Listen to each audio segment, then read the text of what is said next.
수요예배 오신 분들 주님의 이름으로 환영합니다. 수요예배 많이 오시니까 너무 좋습니다. 또 우리 온라인에서 함께 하시는 우리 김창호 집사님, 또 조필덕 집사님, 또 최요한 형제 환영합니다. 이 유튜브는 밴드랑 달리 시청 시간이 어떻게 되는지 또 댓글이 아니면 또 참석을 하셨는지 잘 모릅니다. 그래서 평소에도 잘 하셨지만은 온라인 예배 때 처음에 예배 참석하시면서 글을 인사말을 남겨주시면 제가 가급적 이름도 불러드리고 또 이렇게 함께 현장에는 안 계시지만은 함께 예배하는 분들 소개하면서 그렇게 서로 인사했으면 좋겠습니다. 우리 찬송가 94장 부르겠습니다. 찬송가 94장.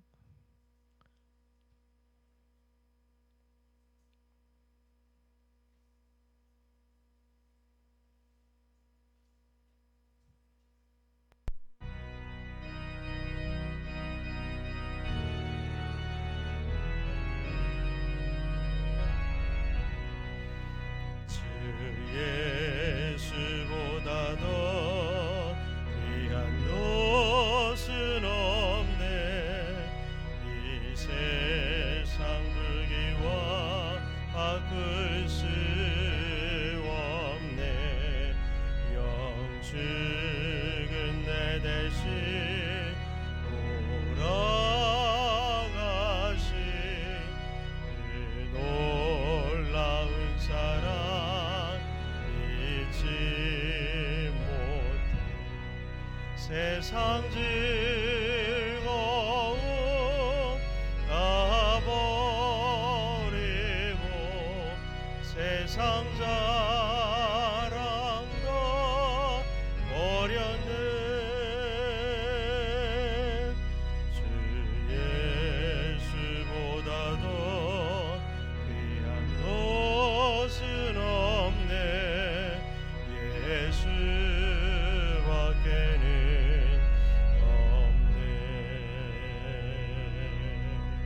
주 예수보다 더 귀한 것은 없네. 이 세상 명예와 바꿀 수 없네. 이전에 즐기던 세상이도 주 사랑하는 맘 맺지 못해.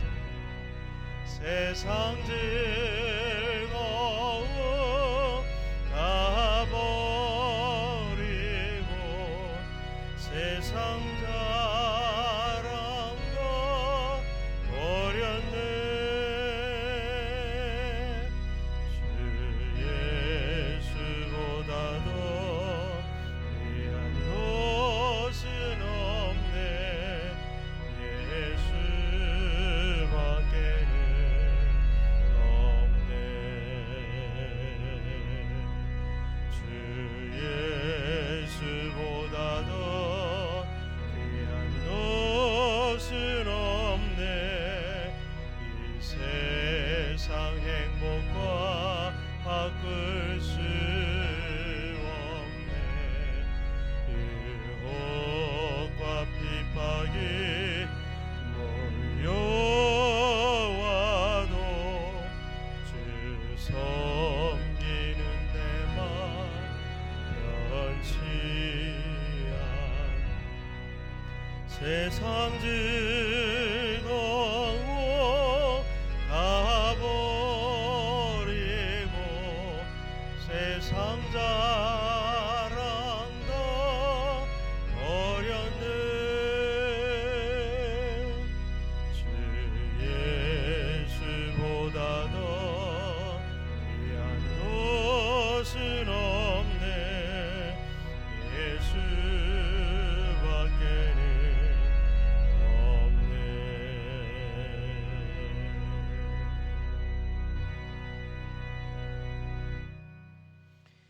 찬송가 93장 예수는 나의 힘이요.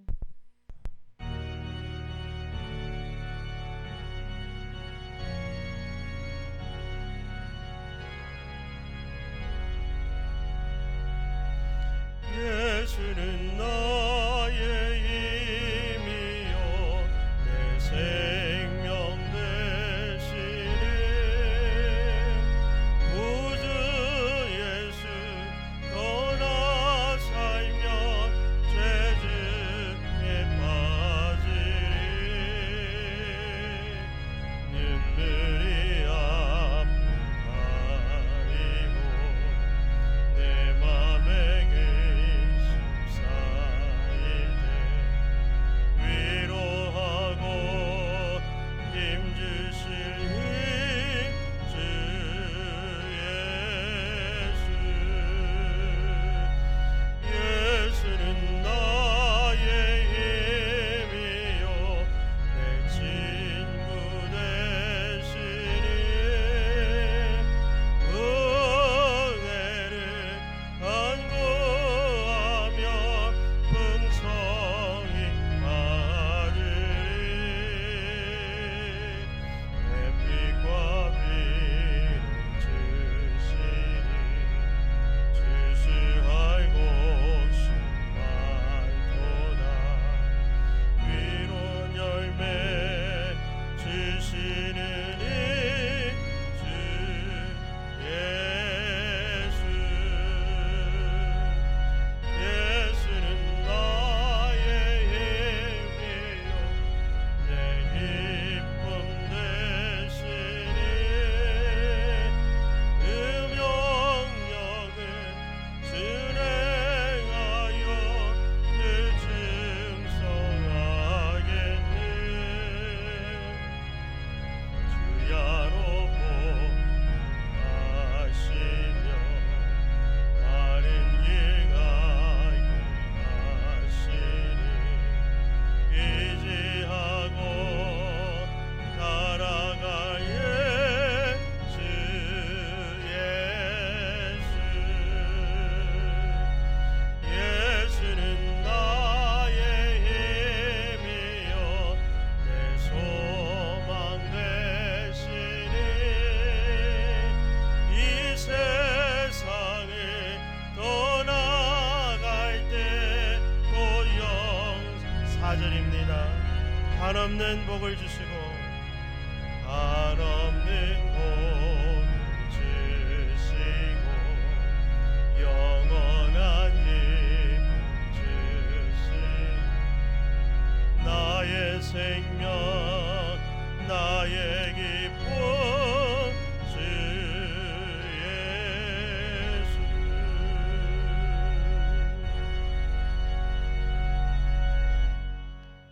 이 시간에는 함께 우리 합심해서 기도하는 시간입니다.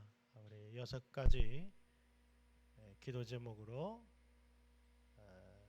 늘 수요일에 우리가 합심해서 기도하고 있습니다. 성령으로 충만하게 하시고 또 아프신 분들의 질병을 하나님께서 치료하시고 또 복음이 계속 주변으로 전파될 수 있도록 또 저를 위해서 기도해 주시고 우리 자녀 세대 위해서 기도하고 예배를 위해서 수요일 주일 모든 하나님의 예배에 우리 간절한 마음으로 사모하는 마음으로 모든 성도들이 마음을 다하여 예배하는 예배가 될 수 있도록 기도하면서 우리 영혼을 살피고 우리 주님 부르고 기도합니다.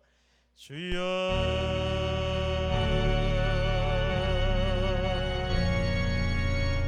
할렐루야. 우리 하나님을 찬양합니다. 예배를 통하여 우리의 마음을 받으시고 또 하나님의 은총과 사랑과 복을 내려주시는 하나님 이 시간에 하나님 우리의 마음이 하나님을 향하여 간절해지기를 원합니다. 주님 우리를 포기하지 아니하시고 세상에서 우리를 구별하여 구원하시고 또 거룩하게 하시며 또 하나님 우리의 모든 삶을 인도하신 우리 하나님 앞에 예배 때마다 우리의 마음을 다하여 우리의 성품을 다하여 힘을 다하여 우리 주님을 예배할 수 있는 간절함을 우리에게 허락하여 주시기를 원합니다. 성령이여 이 시간 예배하는 저희들에게 충만히 임하여 주옵소서. 사모하는 심령 위에 충만히 임하여 주옵소서. 예배를 통하여 더욱 하나님을 사모하는 저희들이 되게 하여 주시고, 세상에서 실패하고 지치고 무기력한 저희들을 하나님 성령님 새롭게 하여 주시고 또 강건하게 하여 주시기를 원합니다. 하나님 교회에 아프신 분들을 위해서 기도합니다. 주여 질병을 이길 믿음을 주옵소서. 질병에 지지 말게 하시고 질병을 이기게 하여 주옵소서. 질병으로 인하여 하나님 계속 하나님 뒤로 넘어가는 하나님 뒤로 하나님 물러서는 신앙생활 하지 않게 하시고, 질병을 놓고 기도하는 자가 되게 하시고 질병을 놓고 하나님 앞에 간구하는 자가 되게 하시고 하나님의 전능하심과 하나님의 치료하심을 믿고 살아가는 자가 될 수 있도록 하나님 도와주시기를 원합니다. 성령님 하나님께서 우리 다음 세대 위에 은혜를 내려주시고 우리 자녀들이 하나님이여 주님을 위하여 신앙의 아름다운 유산을 받아들이게 하시고, 우리가 기도한 모든 간구가 우리의 자손들에게 우리의 자녀들에게 이루어지게 하여 주시옵소서. 성령이 우리의 자녀들의 영을 깨우시고 다음 세대를 하나님 아버지 부흥에 실패하지 않는 하나님 사역이 되게 하시고, 하나님이 연약한 자들을 하나님 우리 자녀들에게 신앙의 아름다운 결단과 헌신이 있는 교회가 되게 하여 주시기를 주의 원합니다. 거룩한 주님 이 시대에 복음이 막히지 않게 하옵소서. 하나님 우리의 이웃과 믿지 않는 가족들과 하나님 아버지 우리의 하나님 지역에 하나님의 거룩한 복음이 증거되게 하여 주옵소서. 우리 때의 신앙이 마지막이 되지 않게 하시고 나를 통해 예수님의 이름을 아는 자, 나를 통해 구원을 얻는 자가 있게 하시고 하나님 아버지 우리를 통해 하나님의 나라가 확장되갈 수 있도록 도와주시기를 원합니다. 모두 하나님 우리의 예배 가운데 예언과 또 환상과 하나님 아버지 꿈으로 우리에게 말씀하여 주사 하나님의 음성을 듣는 시간이 되게 하시고 우리 삶의 큰 환난과 어려움에서 우리를 구원하시고 주여 우리의 삶을 새롭게 하여 주옵소서. 주님의 권능으로 임하여 주옵소서. 모든 교우들이 간절히 하나님을 예배할 뿐 아니라 하나님을 간절히 찾고 구하는 자가 되게 해 주옵소서. 주여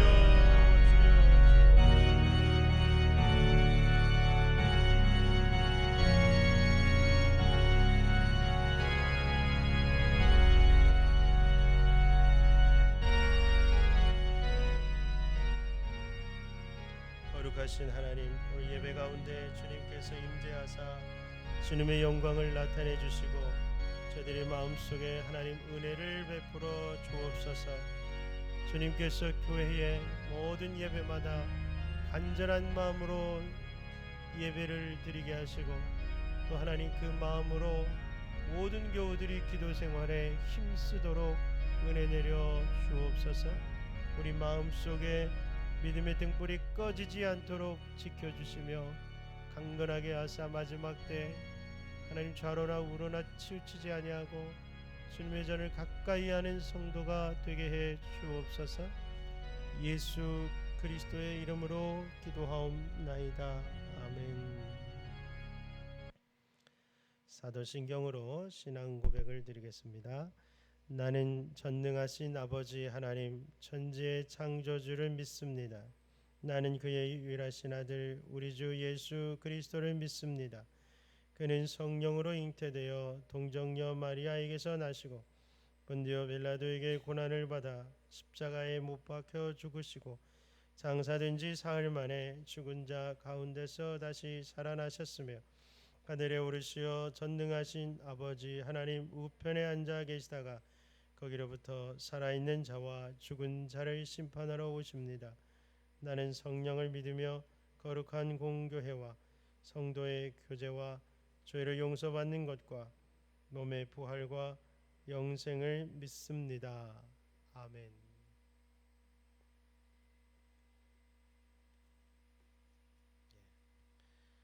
저는 설교하면서 예배를 인도하면서 예배를 드리고요.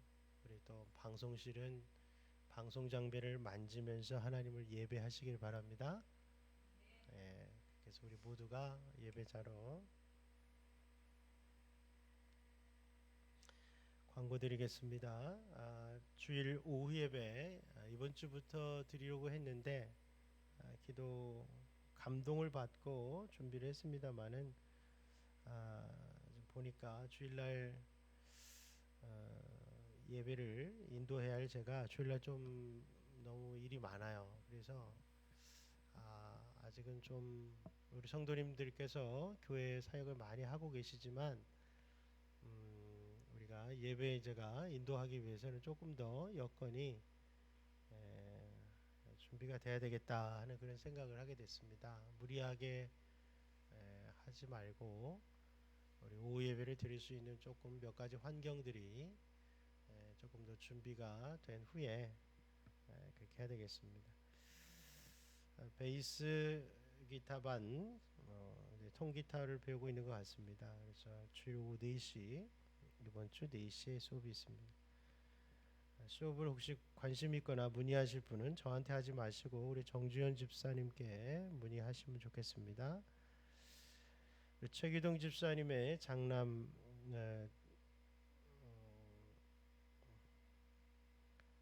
우리 10월 15일 최성복입니다. 토요일날 포항에서 있습니다.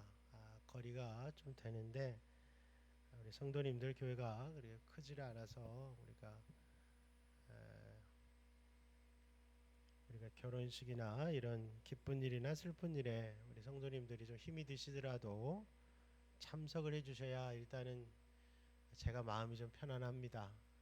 이런데 너무 안 가주시면 제가 아주 좌불안석이 되죠. 그래서 우리가 너무 계산하지 마시고 교회 부흥을 위해서 여러 가지로 봉사하고 계시지만 애경사에 우리가 참석함으로써 그때 우리의 가족됨을 우리가 서로 표현하고 또 포항 멀다 보니까 가서 또 결혼식뿐만 아니라 조금 주변의 관광지도 한두 군데 들렸다가 그렇게 오도록 하겠습니다. 참여하실 분들은 이미 많이 신청을 하셨는데요. 차량 관계상 혹시 더 가실 분 있으면 미리 꼭 얘기하셔야 되겠습니다. 10월 월상 예배는 공휴일 지나서 10월 4일입니다. 지난 9월 월상 예배 때도 우리 성도님들뿐 아니라 자녀들이 많이 참석을 해서 참 좋았습니다. 원래 의도가 나오시던 분들이 나오시는 건 당연하고요. 한 달에 한 번이라도 우리 아이들을 좀 깨우고 들춰보서라도 새벽 기도의 영성을 뭔지는 알게 하고 또 담임 목사가 송구영신 예배가 아니면 안수 기도를 하는 때가 월삭 예배밖에 없습니다. 시대가 많이 바뀌었지만 하나님은 지금도 이런 방식으로 많이 일하십니다. 인간의 이성으로는 누가 손을 올리고 기도한다고 그게 이루어지나 이성적으로는 안 맞지만 하나님은 여전히 이렇게 일하십니다. 저도 논리적인 거 좋아하는데요. 세상은 오히려 비논리적이에요. 논리적으로 돌아가지 않습니다. 1년에 그 기상청에 거의 5천억 가까이 투자를 하는데 하나도 안 맞는데요. 논리적으로 되지 않아요. 하나님을 믿는 게 오히려 훨씬 더 합리적입니다. 하나님의 이름으로 기도할 때 병도 낫고 하나님 지혜도 주시고 이 아이들이 머리에 누군가 손 올리고 기도하는 경험을 할 때 평생 그 기억을 해요. 저는 중학교 때 저희 담임 목사님이 제 머리에 손 얹고 기도하는 내용을 아직도 기억해요. 그때 분위기, 그때 가슴 떨림, 그때 해준 이야기들을 아직도 기억해요. 중학교 때. 그렇게 우리 삶에 신앙의 모멘텀이 필요하다는 거예요. 기억에 남는 예배, 기억에 남는 기도, 기억에 남는 축복들이 우리의 삶에 평생 우리에게 힘이 된다는 사실을 기억해야 돼요. 코로나가 가져온 가장 끔찍한 일 중에 하나는 무기력증이래요. 무기력증. 열심을 잃어버린 거죠. 여러분 가만히 있지 마시고 가슴에 불을 다시 붙이시기를 바랍니다. 월상 예배 내가 왜 할 수 있을까 하지 말고 하려고 해보세요. 아마 집에 돌아가실 때는 뿌듯하실 겁니다. 뿌듯하실 거예요. 아멘. 고맙습니다. 오늘 하나님 말씀은 창세기 30장 1절부터 13절입니다. 창세기 30장 1절에서 13절 말씀.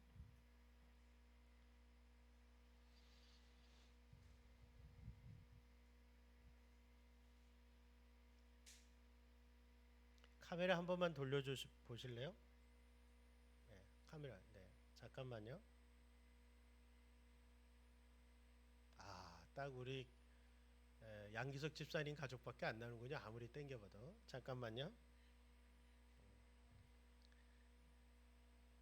네, 이렇게 해도 역시 우리 다 사각지 나오질 않습니다. 제가 온라인으로 예배드리시는 분들한테도 소개를 보여드려서 서로 교제를 하게끔 제가 한번 해보려고 그랬는데 실패했습니다.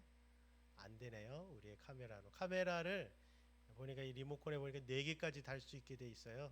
카메라를 한 4개는 달아야 구석구석에 있는 성도님들이 다 보이실 수 있을 것 같습니다. 얼굴이 너무 크죠?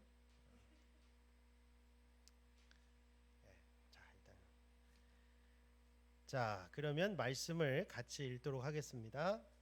라헬이 자기가 야곱에게서 아들을 낳지 못함을 보고 그의 언니를 시기하여 야곱에게 이르되 내게 자식을 낳게 하라. 그렇지 아니하면 내가 죽겠노라. 야곱이 라헬에게 성을 내어 이르되 그대를 임신하지 못하게 하시는 이는 하나님이시니 내가 하나님을 대신하겠느냐. 라헬이 이르되 내 여종 빌하에게로 들어가라. 그가 아들을 낳아 내 무릎에 두리니 그러면 나도 그로 말미암아 자식을 얻겠노라 하고 그의 시녀 빌하를 남편에게 아내로 주매 야곱이 그에게로 들어갔더니 빌하가 임신하여 야곱에게 아들을 낳은지라.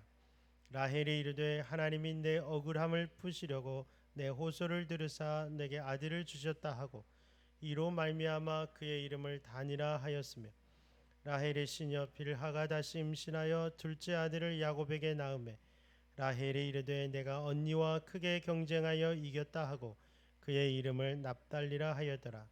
레아가 자기의 출산이 멈춤을 보고 그의 시녀 실바를 데려다가 야곱에게 주어 아내로 삼게 하였더니 레아의 시녀 실바가 야곱에게서 아들을 낳음에 레아가 이르되 복되도다 하고 그 이름을 가시라 하였으며 레아의 시녀 실바가 둘째 아들을 야곱에게 낳음에 레아가 이르되 기쁘도다 모든 딸들이 나를 기쁜 자라 하리로다 하고 그의 이름을 아셀이라 하였더라. 아멘.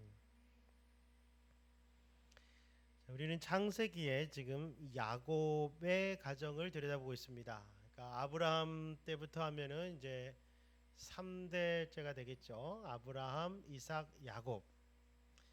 그래서 지금 야곱이 아버지와 형을 속이고 집에서 도망 나와서 삼촌 라반의 집으로 간 상황입니다. 삼촌의 집에서 집에다가는 이제 아내를 얻으러 온 것이죠. 아내를 얻으러 온 게 목적입니다. 근데 삼촌이 놀면 뭐하냐, 일해라, 보수를 주겠다, 이렇게 얘기를 한 거죠. 삼촌이 돈을 참 좋아하는 사람이에요. 그래서 야곱도 어차피 결혼하려면 신부 지참금을 줘야 되는데 아무것도 가꾼 게 없으니까 내가 일을 해야 되겠다 생각을 하고 7년 동안 일을 할 테니 보수로 둘째 딸을 주세요 라고 얘기를 했는데 삼촌도 오케이 했어요. 그 7년을 일을 하고 이제 결혼식을 하고 이제 신혼방으로 들어가서 아침에 눈을 떠보니까 자기가 좋아하던 라헬이 아니라 언니 레아가 있는 거예요. 야곱은 속은 거죠. 약속 위반이에요. 속은 거예요. 분명히 라헬하고 결혼하기로 분명히 결혼식 할 때는 면사포를 라헬이 있었는데 자고 일어나니까 레아가 옆에 있는 거예요. 언니가. 야곱은 레아를 좋아한 적이 없어요. 레아랑 결혼할 생각이 없었어요. 내가 좋아하지 않은 사람하고 결혼을 한 거예요. 나도 모르게. 그래서 우리는 이러한 결혼을 불행하다고 함부로 얘기를 하게 되는 거죠. 내가 좋아하는 사람하고 결혼하면 성공한 결혼, 내가 별로 안 좋아하는 사람하고 결혼하면 실패한 결혼이라고 얘기를 사람들이 해요. 이거에 대한 근본적인 거는요, 그 성공 여부는 내가 좋은 대로 일이 되면 성공이라고 하고, 내가 좋은 대로 일이 안 되면 불행이라고 말하는 철저하게 인본주의적인 인간적인 판단으로 평가하는 거예요. 자, 이렇게 생각하면 우리가 말하는 연애 결혼은 항상 좋은 결혼이고 중매 결혼은 항상 실패한 결혼이 돼요.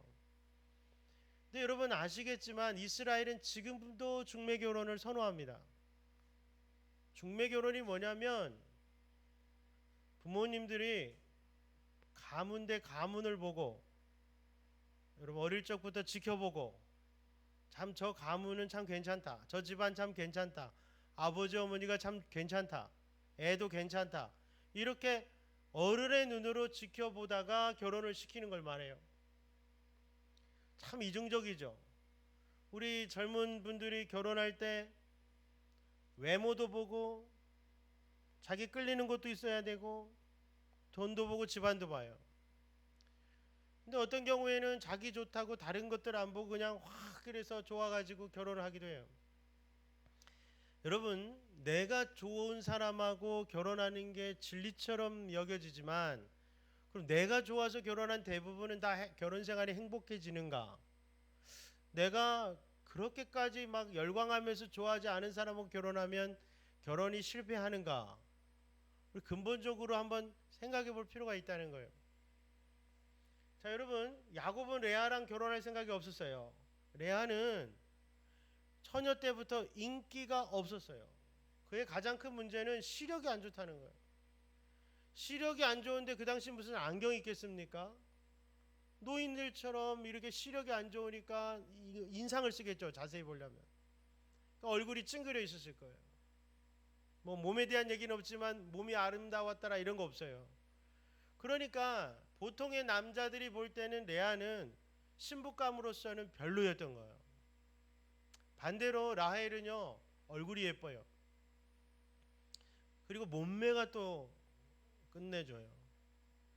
그러니 일단 이 야곱과 같은 이 남자들, 총각들의 눈에는 첫눈에 반하는 스타일이에요. 그 남자분들에게 누구랑 결혼하겠냐 그러면 아마 10명 중에 10명이 다 라헬하고 결혼할 거라고 말할 가능성이 커요. 이미 결혼하신 분을 물어보면 큰일 날 것 같고, 저기 두 분 레아랑 결혼할 거예요, 라헬이랑 결혼할 거예요? 2번이라. 예, 솔직해요. 이쁘면 무조건 100점을 주는 그런 건데, 인간의 마음 속에 그런 외적 판단 기준이 있는 거 어쩔 수가 없어요. 그런데 우리 결혼하신 분들은 알아요. 결혼이라고 하는 것은 그 이후의 삶이라는 거예요. 내가 이렇게 막 흥분되고 막 잠 못 자고 막 결혼하고 싶어 미치겠던 감정은 결혼하고 나면 사그러들어요. 그래서 어떤 분은 의리로 살기도 하고 미운정 고운정으로 살기도 하고 애 때문에 살기도 하고 헤어지는 용기가 없어 살기도 하고, 그래서 그 감정이라는 것은 대부분 사라진다는 거예요. 그렇다면 우리가 결혼이라고 하는 거에 대해서 침착하게, 아직 결혼의 정년기가 되지 않는 나이에 결혼에 대해서 알고 배울 필요가 있어요. 어느 나이에? 규리 나이에. 자면 안 돼요.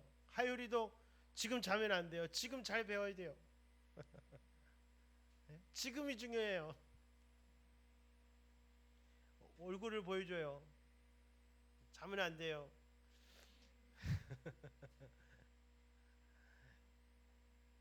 자, 결혼이라고 하는 것이 지금 이혼율이 거의 50%에 육박하고 많은 분들이 결혼 생활에서 고통을 느껴요.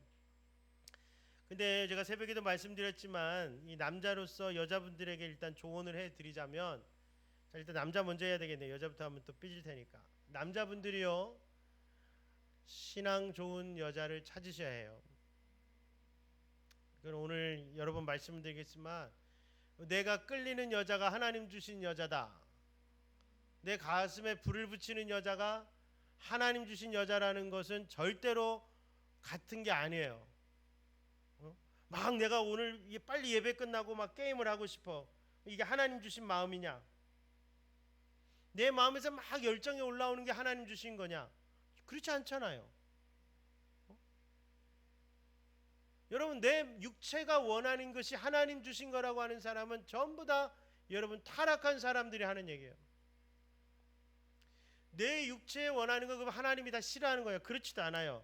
일단 육체가 뭔가를 원했을 때 이것이 하나님이 기뻐하시는가 기뻐하지 않는가를 멈춰서 생각하는 훈련이 신앙 훈련이다고 볼 수가 있는 거예요. 어떤 일은 옳고 어떤 일은 그르다는 게 아니라, 어떤 일이 주어졌을 때 내가 그거를 육체가 뭔가를 원하여 하기 전에 하나님께서 이걸 기뻐하나 기뻐하지 않나 잠깐이라도 생각하고 그 일을 선택하는 게 신앙이에요. 그 실수를 줄여가는 거예요. 육체로 선택하는 일을 줄여가는 거예요. 그걸 신앙생활이라고 하는 거예요. 그렇다면 우리 이제 야곱이 이제 라헬하고 결혼을 하려다가 레아랑 하게 됐어요. 그러나 그건 내가 원하지 않는 결혼이니까, 지금이면은 뭐 아주 복잡하겠지만 그 당시는 아내를 한 명 이상 얻을 수 있으니 이제 삼촌이 또 먼저 꾀를 내죠. 따지는 조카에게, 그러면 너 7년간 더 일해라. 일단 일주일 뒤에 둘째도 줄 테니까 7년간 일해라. 그래서 야곱은 자기의 목적을 위해서 라헬을 얻겠다는 집념으로 14년을 무료 봉사를 하게 되는 거예요. 삼천만 좋죠. 그러나 어쨌든 간에 본인이 두 여자랑 대고 사는 거예요. 자, 그런데 이게 이제 결혼하고 나서 이제 갈등이 시작되는 거죠. 그래서 여러분, 결혼은 한 사람이랑 하는 것이 복된 거예요. 여러 사람을 마음에 두고 있는 것은 갈등을 유발해요. 불행이 지는 거예요. 옛날에 그 법정 스님이 그런 책에서 그런 얘기를 했어요. 제가 자주 얘기하지만 아주 그분 글을 많이 쓰시잖아요. 그래서 이 만년필 하나를 아끼는 만년필이 있었다는 거예요. 이 만년필 이렇게 쓰면서 너무 행복했는데 어떤 사람이 똑같은 만년필을 하나 더 주더라는 거예요. 그래서 돌째 만년필이 2개가 됐어요. 그때부터 고민과 번뇌가 시작된 거예요. 오늘 이걸 써야 되나 이걸 써야 되나. 불교적으로 말하면 고뇌가 시작된 거예요. 번뇌가 시작된 거예요. 아, 하나 있을 때는 행복했는데 2개가 있으니까 내 마음이 쪼개지면서 불행을 느끼는구나. 그래서 얼른 1개를 누군가에게 다시 선물로 줘버렸다는 거예요. 여러분, 우리가 여기에서 우리 예수님께서도 네 마음에 2 주인이 있으면 네 눈이 찢어진다 그랬어요. 하나님과 재물을 2가지를 같이 섬기면 네 눈이 찢어진다. 네 마음이 성치 못하다. 온몸이 어두워진다. 여러분, 우리는 절대로 둘을 사랑하는 것이 편하지가 않아요. 한 여자만 사랑하고 한 남자만 사랑하는 것이 결혼 생활에는 복인 줄로 믿습니다. 집에 있는 아내나 남편 외에 다른 남자를 마음에 품고 사랑하는 것은 결코 행복한 일이 아니에요. 이런 기본적인 얘기까지 해야 되는 시대가 됐어요. 자, 어쨌든 이제 2 여자라고 살게 됐는데, 문제는 야곱은 죽을 때까지 라헬만 좋아했어요. 죽고 나서도 라헬 생각만 해요. 근데 이 레아가 얼마나 여인으로서 결혼을 했는데 남편에게 사랑을 받지 못하니 그게 얼마나 불행하겠어요. 근데 하나님께서 희한하게도 이 사랑받지 못한 레아에게서는 자녀들이 계속 태어나고 라헬의 태의 문은 닫으셨어요. 여러분, 우리가 누구는 자녀를 낳고 어떤 이는 자녀를 못 낳아서 우리가 축복을 받았고 저주를 받았다 함부로 얘기하면 안 돼요. 여러분, 아브라함도 이삭도 야곱도 우리가 신앙생활을 하다 보면 내게 좋은 일도 일어나고 내게 안 좋은 일도 일어나요. 꼭 기억하셔야 돼요. 근데 신앙이라고 하는 것은 내게 뭐가 주어졌냐 안 주었냐로 평가되는 게 아니에요. 너 사업 잘 되네? 너 신앙 좋구나. 너 사업이 안 되네, 신앙이 안 좋구나. 너 공부 잘하네, 신앙이 좋구나. 너 공부 못하네, 신앙이. 이렇게 하는 것은 절대로 안 돼요. 자, 문제는 뭐냐? 자녀를 주었는데 그런데 어떻게 반응하느냐, 이게 신앙이고, 자녀를 안 줘봤는데 어떻게 반응하냐가 신앙이에요. 하나님은 욥에게 많은 것을 줘봤어요. 근데 욥의 마음이 변하질 않아요. 언제나 하나님만 섬겨요. 그러니까 하나님이 막 사단에게 자랑을 해요. 야, 세상에 욥 같은 사람 없다. 그 사단에게 하나님이 복을 많이 주시니까 이게 하나님 잘 섬기는 거죠. 뺏어 보세요. 그 보통 사람들은 뺏으면 다 저주하더라고요. 그랬더니 해봐라, 욥은 안 그렇다. 그 사단이 하나 둘씩 뺏어 보니까 진짜로 입술로 범죄를 안 해요. 그런데 문제는 시간이에요.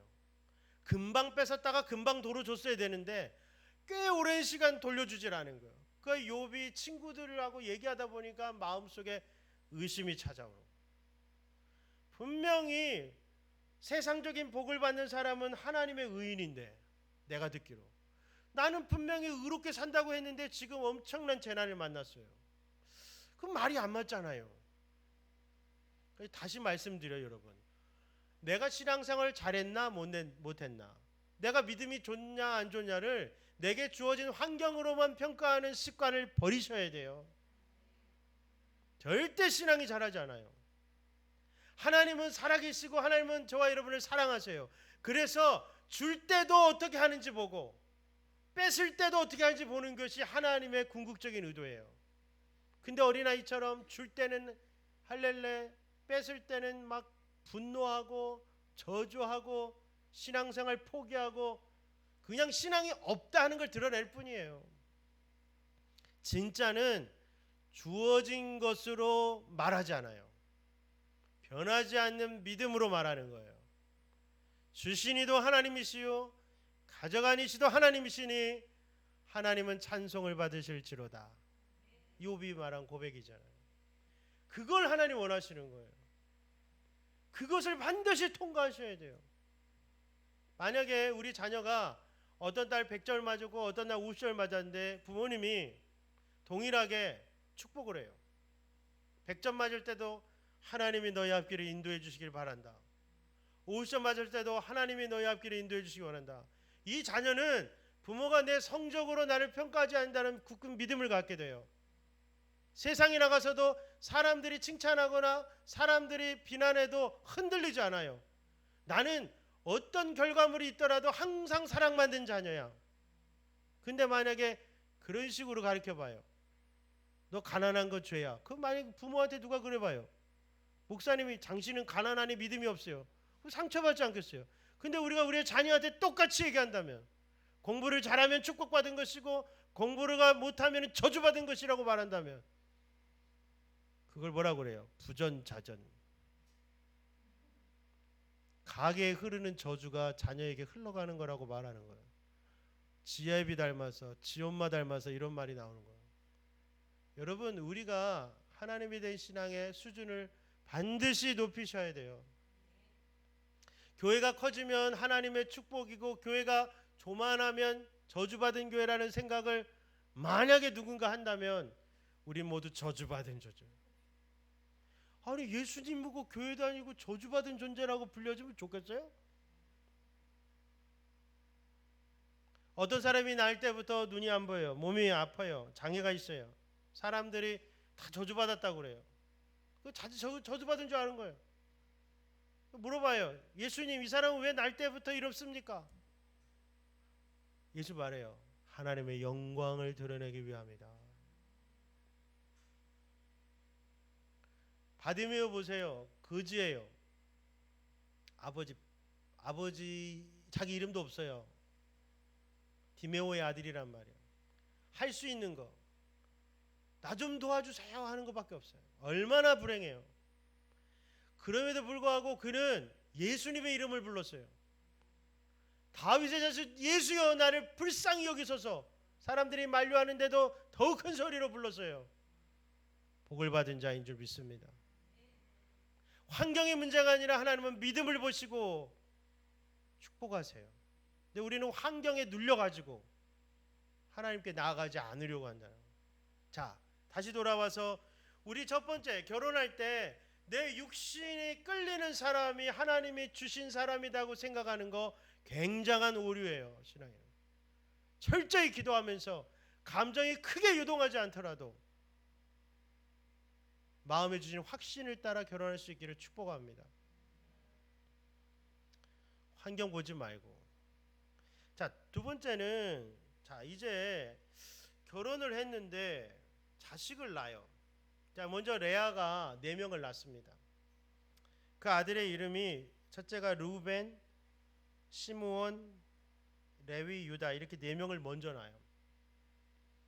아니, 좋아하는 여자는 라헬이라는데 어떻게 아이는 다 레아에게서 나오는지 그게 참 아직도 신기해요. 좋아하지도 않는데 아이는 이쪽에서 나온다. 하나님의 신기 은혜예요. 그래서 여러분 이름을 우리가 봐야 되는데, 자, 르우벤, 이거 아침 본문이에요. 이 앞에 본문입니다. 29장이에요. 르우벤을 낳고 레아가 이름을 짓기를 보라 아들이다 라고 이렇게 이름을 줬어요. 보라 아들이다 이렇게 졌는데 첫째니까. 근데 그 의미를 이렇게 얘기해요. 주님께서 나의 고통을 살피시고 나에게 아들을 주셨구나, 아이를 주셨구나, 이런 거예요. 자, 여기서 중요한 거는 하나님께서 주셨다라는 데 있어요. 내 고통이 뭐냐면 어릴 적에는 눈이 안 좋아가지고 사람들에게, 가족들에게 인기 없이 얼마나 여인으로서 수치스럽게요. 결혼식 날 분명히 동생이 면사포를 썼는데 그 침소에는 아버지가 나보고 들어가라고 밀어넣은 거예요. 이 남자는 나에게 사랑 고백을 한 적도 없는데 침소에서 내가 들어갔다고요. 이것이 여러분 레아의 인생이에요. 고통스러운 인생이에요. 뭐 눈을 내가 찔렀어요? 타고났는데, 내가 일부러 그런 것도 아닌데 가족에게, 남자들에게, 이웃에게 사랑받지 못하고 태어난 거예요. 그 고통을 이 아이를 통해서 위로를 받은 거예요. 누가 주셨다고요? 하나님이요. 그리고는 기대가 속에 기대. 이 기대는 여러분이 레아의 연약함이에요. 아, 지금까지는 나를 사랑해 주지 않았지만 아들을 낳았으니 나를 사랑해 주겠지. 여러분 한번 상식적으로 생각해 보세요. 아들을 낳아주면 아내가 사랑을 받아요? 여러분, 남자는요 자식을 안 낳았다고 안 사랑하고 그런가? 오히려 여러분, 제가 결혼해보니까 자식을 낳으면 아내 마음이 자식에게 많이 가던데. 여러분, 제가 아침에 말씀드린 여자의 불행은 여기에 있어요. 남편에게 사랑을 받아야 된다는 그 강박. 이거는 나쁘게 얘기해서 죄송합니다만은, 남편이 줄 수 없는 거를 계속 남편에게 바라면서 평생을 남편 바라기로 사는 것은 어쩌면 우리에게는, 여인에게는 불행의 씨앗이 될 수 있다 하는 것을 우리가 기억해야 돼요. 자, 여러분 따라하세요. 여자의 마음은 너무너무 커서 하나님만이 채우실 수 있습니다.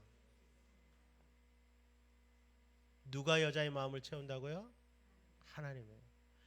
예수님 정도 되는 남자여야 우리 여자분들 마음에 흐뭇함이 생겨요. 그렇게 멋진 우리 양기석 집사님 같은 분도 절대로 여자의 마음을 다 채울 수가 없어요.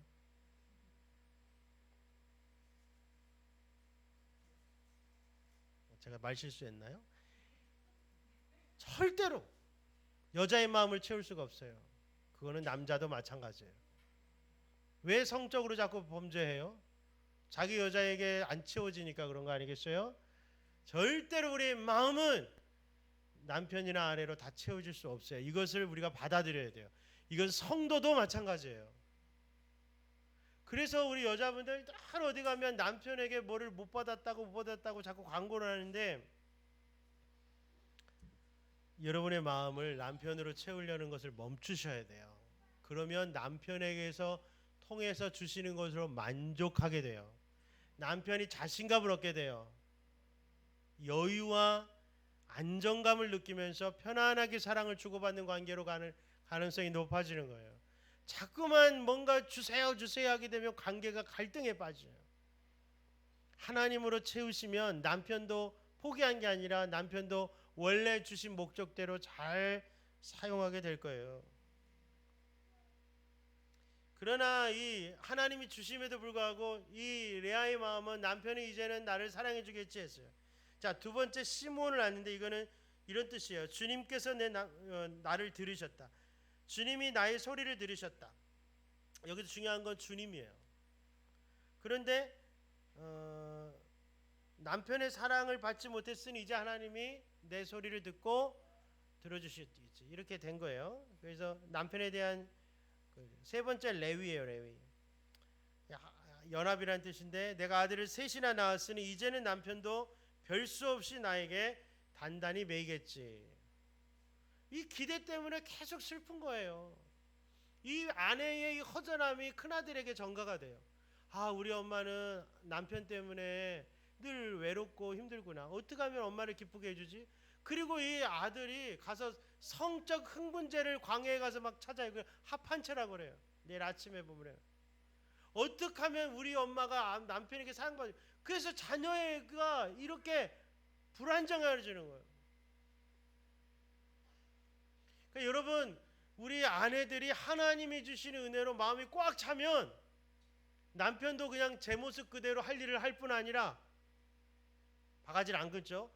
그리고 자녀들도 거기서 안정감을 느끼게 돼요.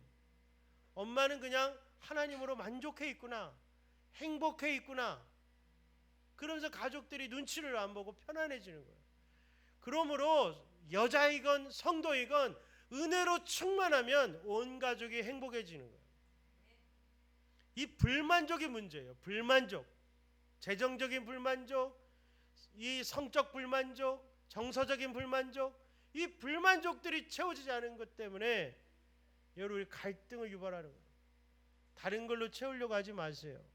우물가의 여인처럼 남편을 5 바꿔봐도 소용없어요. 하나님으로 채워야 그때야 마음에 꽉 찬 걸 느끼게 되는 것이죠. 자, 그런데 문제는요. 자, 우리 레아 인생을 마저 보겠습니다. 자, 레아는 분명히 불행한 인생을 살았어요. 남편이 사랑하지도 않은 자기랑 결혼했어요. 자, 그런데 하나님은요, 이렇게 살아온 레아를 축복하시기 시작해요. 뭐 때문에요? 야곱의 아내이기 때문에. 믿음의 계보 안으로, 믿음의 족보 안으로 레아가 들어갔기 때문에 하나님은 레아에게 축복을 주시는 거예요. 자녀를 낳을 때마다 하나님을 고백하는 믿음으로 바뀌어요. 여러분, 이 라반의 집은요, 우상 숭배하는 집이에요. 어떻게 알죠? 여러분, 나중에 이 야곱이 집에서 나올 때, 두 아내와 자식들과 나올 때 그 둘째였던 라헬이 이 안장 밑에 드라빔이라고 하는 우상을 숨겨하고 오다가 라반이 막 쫓아오잖아요. 내 우상을 누가 가져갔다고. 그러니까 우상 숭배하는 집안이에요. 그런데 똑같이 여러분 결혼을 했는데 한 남자한테 큰 여자는, 이 큰 언니는 이 결혼 생활을 통해서 신앙 생활을 경험했는데 굳이 차이가 있다면 고통 중에 살아왔다는 거예요. 고통 중에 살아왔기 때문에 하나님을 의지하게 된 거예요. 반면에 여러분 라헬을 보세요. 날 때부터 이쁘다고 소문났어요. 몸매 좋다고 이쁘다고 동네 총각들이 다 군침을 흘려요. 그리고 자기 결혼하는 사람도 남자도 나만을 좋다고 막 세상에 14년을 일하면서 무보수로 일하면서 나를 얻으려고 해요. 얼마나 시작이 행복해요. 그런데요, 하나님이 태문을 딱 닫아보니까 본성이 나오는 거예요. 그 본성이 오늘 1절에 있어요. 이제 1절 들어갔네. 1절 읽어보겠습니다. 라헬이 자기가 야곱에게서 아들을 낳지 못함을 보고 그의 언니를 시기하여 야곱에게 이르되 내게 자식을 낳게 하라. 그렇지 않으면 내가 죽겠노라. 자, 이거 뭐라고 하는 거예요? 야곱한테 뭐라고 그래요? 여러분 참 희한하죠. 결혼해서 자식을 못 낳으면 시어머니가 며느리한테 책임을 돌려요. 의학적으로 검사도 안 한 시절인데 자기 아들이 문제 있다고 생각하고 시집온 며느리가 문제 있다고 생각해요. 자, 여기는 이제 부부 관계에서는 내가 애를 못 낳으니까 누구 잘못이라는 거야? 야곱 너 책임이라는 거야. 야곱에게 문제가 있으면 레아에게서도 애가 안 나와야 되잖아요. 애를 만들어 내라는 거예요. 이게 남편을 여러분 지금 바가지를 긁는 거예요.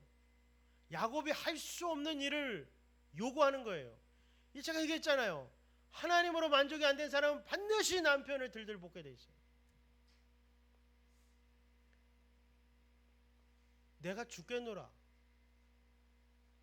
이게 여러분 하나님께서 고난 중에 나오는 자기. 그러니까 우리는 고난 중에 나의 본 모습을 알게 돼요. 광야에 나가면, 인생의 실패의 자리에 가면 우리가 해야 할 일은 실패했다가 끝이 아니에요. 실패 중에 내 모습을 보는 거예요. 사람들이 박수 쳐주고 칭찬해주고 내가 성공할 때는 절대 볼 수 없는 게 뭐예요? 내 진짜 모습이에요. 그건 광야에서 보는 거예요. 인생에 한 번도 이런 일이 없었어요. 라헬은 이 일을 겪으니까 어떤 사람인지가 드러나는 거예요. 여러분 잘 통과하시기를 축복합니다. 아브라함은 100세에 아들 이삭을 바치라는 명령에 순종할 때 하나님이 더 이상은 너를 테스트할 일이 없다라고 했어요. 여러분 이 하나님의 테스트는요 반드시 통과해야 돼요. 왜? 내가 누구인지를 알아야 진짜 신앙에 이르는 거예요. 사람들이 꾸며준 모습, 내가 꾸민 모습은 절대로 하나님 앞에 신앙의 성장. 가면 위에는, 인위적인 가면 위에는 여러분 성장이라는 게 없어요. 내 모습 그대로를 제자리로 가야만 여러분 성장이 일어나는 거예요. 여러분 이 자리에 오신 여러분이 제자리에 오신 거예요. 기도하는 자리에 오시는 게 성도의 제자리인 줄 믿으시기를 바랍니다. 자, 여러분 우리가 제자리, 내 모습을 발견하는 곳이 바로 고난의 현장이고 광야라고 그랬어요. 그 라헬은요 여기에서 뭐가 발동해요? 1절 보세요. 언니를 시기하셔요. 전에는 언니를 시기할 일이 있었을까요? 없었을까요? 전혀 없었어요. 언니는 항상 언니지만 내 밑이야. 사람들이 항상 나를 칭찬하지 언니를 비교하고 아이고 동생은 저렇게 이쁜데 언니는 왜 저 모양이야. 한 번도 언니 밑에 간 적이 없어요. 그런데 결혼하고 나서 한 남자에게 사랑받고 행복하게 결혼 생활 시작하고 나서 내게 불행이 찾아온 거예요. 이걸 잘 넘어갔어야 돼요. 왜죠? 라헬도 믿음의 족보로 들어갔기 때문이죠. 하나님의 나라의 족보로 들어갔잖아요. 그러니 그도 이미 복받을 존재가 된 거예요. 그런데 본인이 이 시험을 통과하지 못해서 하나님의 뜻은 이루어졌지만 불행한 삶을 살다가 갔다는 사실을 기억하셔야 돼요.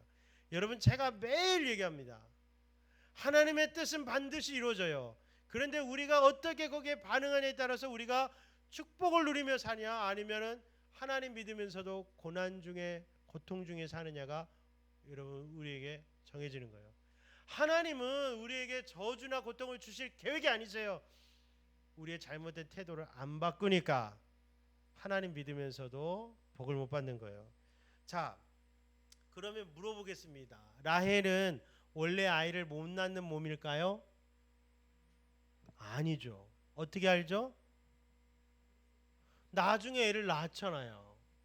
그거는 못 낳는 존재가 아니라는 거예요. 하나님 일시로 막으셨다는 거예요. 구약에는 이런 일이 너무 많아요. 아기를 막으시면서 소원을 막으시면서 우리의 내적인 성숙을 일으키는 일들이 너무 많아요.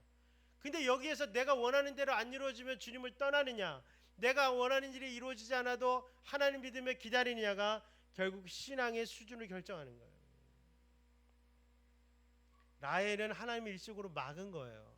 그런데 애를 못 낳으니까 갑자기 언니가 미워지는 거예요. 한 번도 자기가 언니보다 좋은 조건에 태어난 거 감사도 안 하다가 언니가 나보다 좋은 조건이 생기니까 미워지기 시작하는 거예요. 남편을 원망하기 시작하는 거예요. 하나님께 기도하지 않아요. 여러분 리브가 보세요. 애가 없잖아요. 결혼하고 20년 됐는데 하나님께 간절히 기도했더니 하나님이 기도를 들으시고 아이를 주시잖아요. 기도하지 않아요. 라헬은. 그래서 선택한 일이 뭐예요? 자기 여종을 갖다 주는 거예요. 실바를 준 거예요. 얘라도 해서 낳으시오. 그리고 아들 이름 둘을 이제 낳았는데 하나가 6절에 보면 단이에요. 단. 여러분 이 단이라는 이름을 진 사람이 있더라고요. 근데 이 단이라는 이름이요 뜻이 별로 좋지가 않아요. 자, 여러분 막 라헬이 좋아해요. 자기 몸은 아니지만 자기 몸종에 난 것도 자기 자신하고 막 안고 좋아하는 거예요. 왜? 몸종은 애 낳으면 나를 주는 거예요. 내 몸종의 자녀는 내 거니까 막 좋아하는데 이름은 뭐냐면 단이라고 하는데 내 억울함을 풀다예요. 내 억울함을 풀다. 내 억울함을 풀다. 하나님이 주셨다는 말이 없어요. 그냥 억울함을 풀다예요. 그리고 두 번째 아이를 낳는데 그게 납달리예요. 8절에 보면 납달리는 더 가관이에요. 이름을 어떻게 졌냐? 내가 언니와 크게 경쟁하여 이겼다. 여러분 어떻게 자녀의 이름을 내가 언니를 이겼다라고 져요? 여기에서 자녀의 이름 속에서 신앙이 드러나는 거예요. 자녀의 이름 속에 신앙이 드러나는 거예요. 우리는요 누가 어떤 사람인지 처음부터 아는 게 아니에요. 삶의 연단과 삶의 과정을 통해서 그 사람이 믿음의 거목이 되느냐 쭈그러지느냐가 보는 거죠. 자, 여러분 이 이후의 이야기를 잠깐 해드리고 이제 마감을 하겠어요. 자, 레아는 어떻게 됐느냐? 결혼 전에도 불행했고 결혼하면서 남편한테 사랑은 못 받았지만 그는 아이를 낳으면서 하나님을 고백하기 시작해요. 자, 중요한 것은 레아는 죽을 때 어디에 갔냐면 어떻게 죽었냐면 자, 여러분 아브라함이 자기 아내 사라가 죽을 때 이 가나안 땅에 자기 땅이 없어요. 근데 돈을 얼마 억수로 주고 굴 하나를 샀어요. 막벨라 굴이라고 굴 하나를 샀다고요. 원래는 그 동네 사람들이 그냥 아무데나 집어넣으라고 그랬어요. 자기네 그 공동묘지죠. 공동묘지 굴 안에. 근데 아브라함이 절대로 안 된다고 굴을 달라고 막 정중하게 해서 굴 하나 산 거예요. 자, 그 굴이 뭐냐면 자기 아내 사례를 거기다 넣고요. 자기 죽었을 때 자기 시체를 거기다 넣고요. 이삭도 죽어서 거기다 넣고요. 예? 리브가도 넣고요. 또 누가 들어갔겠어요? 레아가 거기 들어가는 거예요. 이 조상묘가 믿음의 족보에 들어간 사람들의 묘예요.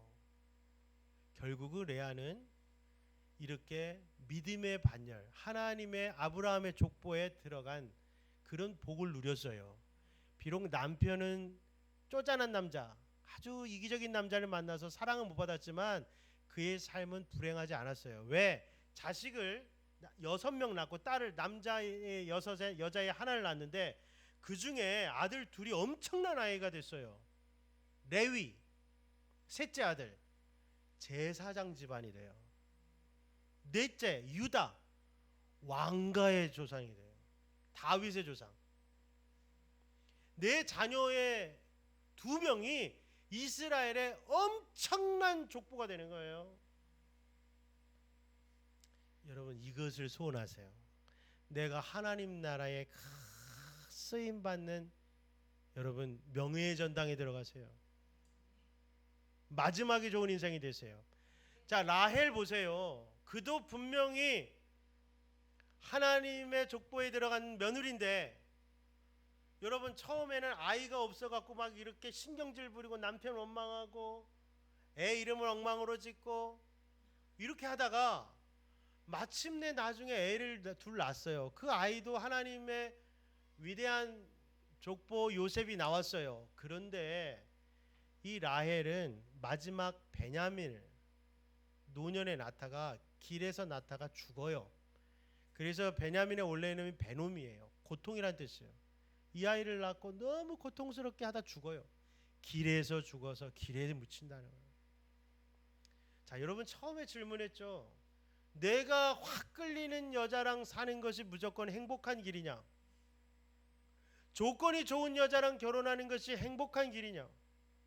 자, 여러분 지금 내 배우자가 세상적인 조건이 좋지 않아서 불행하다고 느끼시는 분 있습니까? 그 사람이 레아일지 몰라요. 나는 분명히 좋은 조건의 사람하고 결혼했는데 지금 라헬처럼 잔소리에 구박을 듣고 있을 수도 있어요. 하나님은 공평하십니다.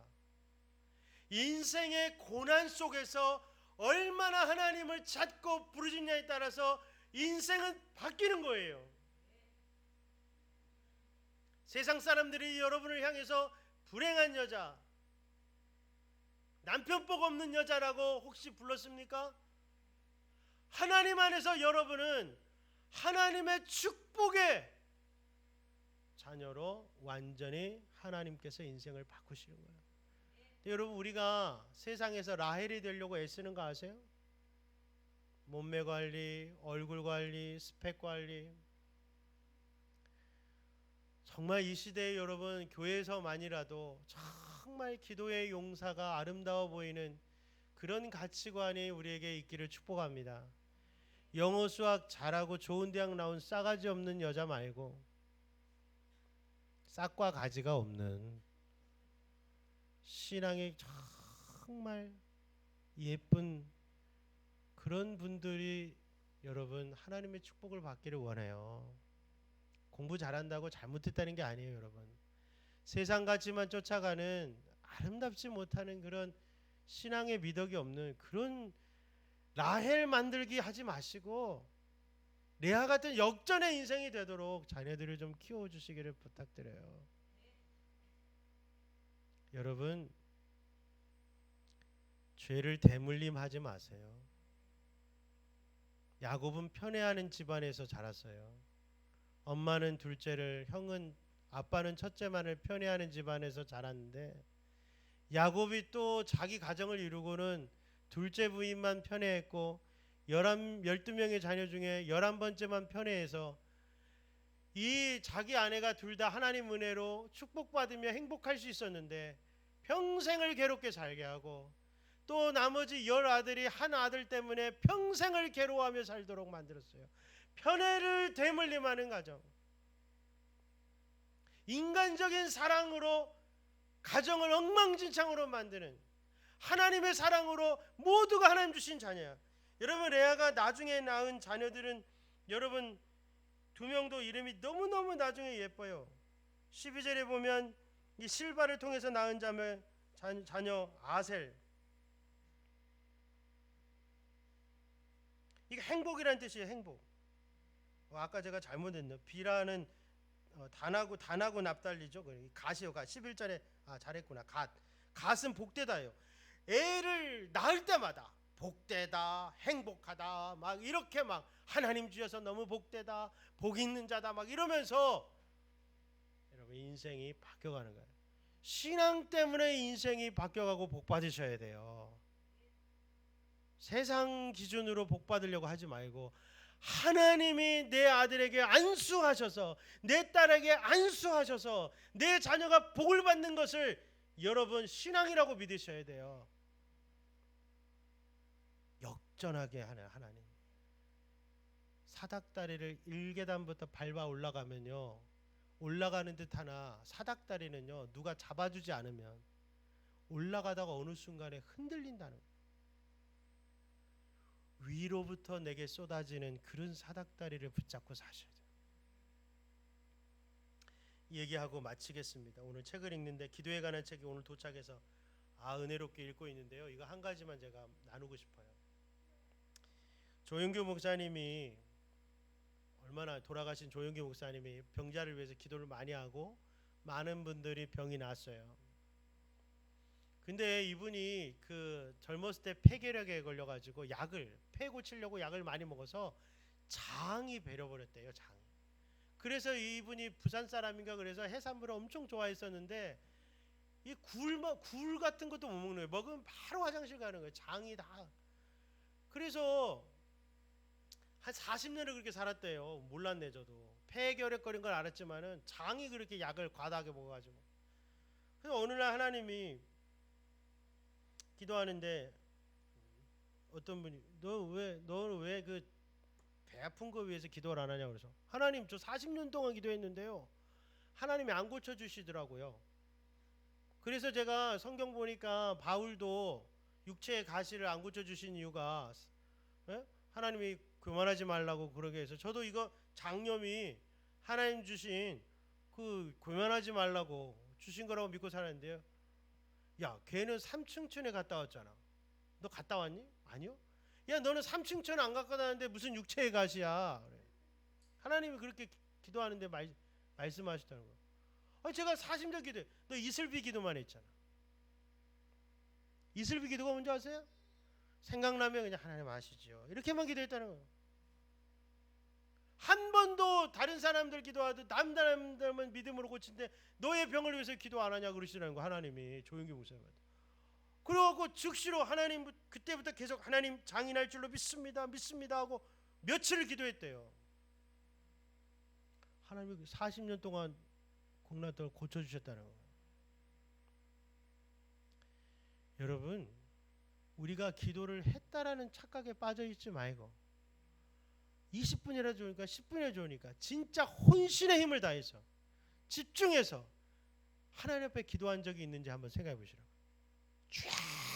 이 간절한 삶은 힘든데 그냥 생각으로만 이슬비처럼만 그냥 하나님 아시죠? 하나님 아시죠? 이게 말고 하나님 하면서 문제를 놓고 기도하고 응답 받아본 적이 있냐고 물어보시더라고요.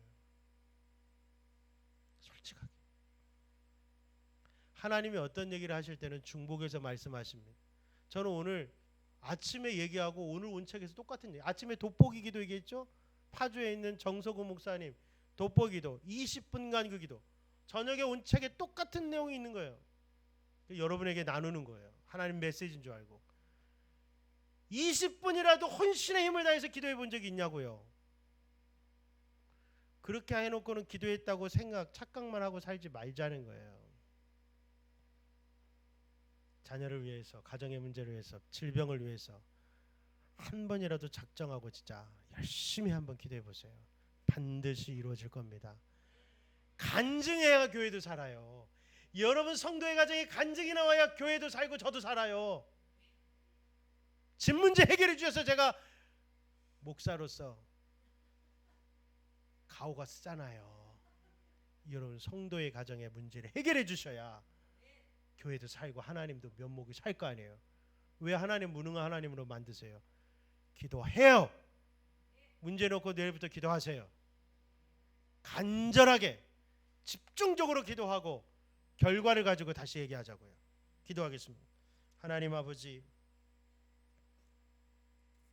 인생이 우리의 노력이 아니라 하나님께서 우리의 인생을 회복시키시고 변화시키시고 복 주시는 분이라고 확실하게 믿고 고백하고 체험하도록 우리 율량 큰빛교회 체질을 바꿔 주옵소서. 예수님의 이름으로 기도합니다. 주 기도문하겠습니다. 하늘에 계신 우리 아버지, 아버지의 이름을 거룩하게 하시며 아버지의 나라가 오게 하시며 아버지의 뜻이 하늘에서와 같이 땅에서도 이루어지게 하소서. 오늘 우리에게 일용할 양식을 주시고 우리가 우리에게 잘못한 사람을 용서하여 준 것 같이 우리 죄를 용서하여 주시고 우리를 시험에 빠지지 않게 하시고 악에서 구하소서. 나라와 권능과 영광이 영원히 아버지의 것입니다. 아멘.